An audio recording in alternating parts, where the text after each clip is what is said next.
আলহামদুলিল্লাহ, আরও একটি সেল আপডেট। 10টি ফার্মি মুরগি আর এক ভাইয়ের কাছে বিক্রি হয়ে গেল। আসসালামু আলাইকুম রহমতুল্লাহ। আপনারা সবাই কেমন আছেন? আলহামদুলিল্লাহ, আমি ভালো আছি। আশা করি আপনারা ভালো আছেন। তো এর আগে এক ভিডিওতে বলছিলাম যে অন্য এক ভাই 10টি মুরগি অর্ডার দিয়ে রেখেছিলেন 1 মাস বয়সী। তো উনি অসুস্থতার কারণে এবং ব্যস্ততার কারণে অথবা যানজটের কারণে আসতে পারেনি, তাই 4-5 দিন দেরি করে আসলো। তো ভাইকে সেই ফার্মি মুরগিগুলো বুঝিয়ে দিচ্ছি। ওই ভাই সহ আরও 2 ভাই আর ছিল, তো ওখানকার এক ভাই সহকারে আমরা মুরগির বাচ্চাগুলো ধরছিলাম। সেগুলো সুস্থ সবল, রোগ নাই, সেগুলোকে আমরা ধরে ধরে ব্যাগের মধ্যে দিছিলাম। তো ভাই যেহেতু শখের বসে মুরগির বাচ্চা নিচ্ছে ডিম বা খাওয়ার জন্য, ভাইয়ের চাহিদা পূরণ করার জন্য, তো আশা করি ভাইয়ের বাচ্চাগুলো অনেক ভালো হবে।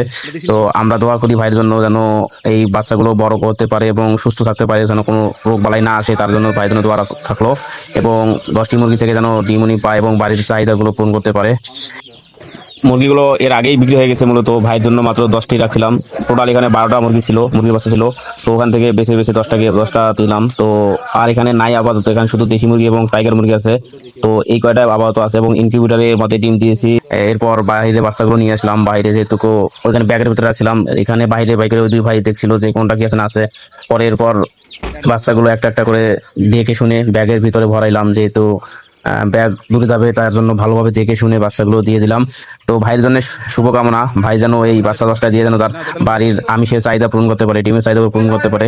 তো আপনাদের যদি কারো দেশি মুরগি, ফার্মি মুরগি, টাইগার মুরগি এবং কোয়েল পাখি, জাপানি কোয়েল, ইউরোপিয়ান কোয়েল লাগে, আমার সঙ্গে যোগাযোগ করতে পারবেন। আমি ইনশাল্লাহ দেওয়ার চেষ্টা করব।